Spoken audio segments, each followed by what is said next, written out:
नमस्कार कर्मचारी भाइयों, आप सभी का स्वागत, हार्दिक अभिनंदन। एक ज़रूरी सूचना जो हमारे एफर्ड के अनुबंधित कर्मचारी हैं, उनके लिए है। बहुत से कर्मचारियों ने मुझे पूछा कि जो 82 डिपार्टमेंट की जो लिस्ट है, उसमें हमारे डिपार्टमेंट का नाम नहीं है। और भी कई कर्मचारी भाई मुझे पूछ रहे थे। जो लेटर एक मेन लेटर जो 13 तारीख को 13 सितंबर को जारी हुआ, उसमें 2 नंबर पॉइंट पे आप देखना कि ऑल बोर्ड्स सभी उसमें बोर्ड के नाम जो है दे नहीं रखे, लेकिन उसमें ऑल बोर्ड लिखा हुआ है। तो हम भी उस बोर्ड के अंदर आते हैं और हरियाणा के अंदर काफी सारे बोर्ड हैं इस तरह के।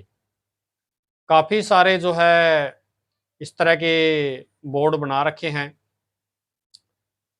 तो आप सब अपने मन में से डाउट निकालो, आप उस एक्ट के कर्मचारी के दायरे में आते हो और आप में से कोई भी भाई जो है ना घबराए और ना कोई डाउट माने।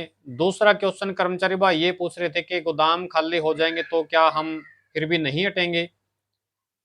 अब ये एक्ट बनने के बाद हमें फिर पता चलेगा उसके बाद कि हम हटेंगे या नहीं हटेंगे, लेकिन ज़्यादातर चांस ये है कि ये पॉलिसी शुरू से ही है कि भाई गोदाम खाली होने के बाद हटेगा। ये 2011 के आसपास कोई ऐसा नियम आया था, नहीं तो पहले गोदाम खाली हो चाहे भरा हो, हमारा कर्मचारी अटता नहीं था। तब से हटने शुरू हुए हैं। और आप लोग आपस में हाजिरी बांट लिया करो और किसी कर्मचारी भाई को आप जो है किसी एक को टाया मत करो। आपस में हाजिरी बांटने में हमें जो है फायदा है। और आप सभी भाई मिल करके तालमेल बना करके आप लोग जो है उसमें आप लोग रहें।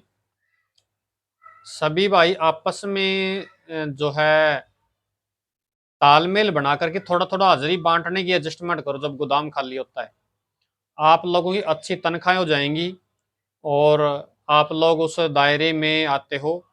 और लेकिन एक दुख की बात यह है कि आप यूनियन से बहुत कम कर्मचारी जुड़ रहे हैं। मैं कई जिलों में जाकर के आया कि वो रिस्पॉन्स नहीं आता जिस हिसाब से आना चाहिए। और यूनियन अपने ऊपर के सतर पर अच्छी आवाज उठा रही है, लेकिन नीचे से धरातल पे हमें साथ नहीं मिल रहा। बहुत कम सदस्य जुड़ रहे हैं। ये एक हमारे दुख की बात है। और आप सभी से मैं निवेदन ये करता हूँ कि आप यूनियन के साथ आप जुड़ें और आप यूनियन की जो पद्धति है उसके अनुसार आप लोग चलें। आप सभी का बहुत बहुत धन्यवाद।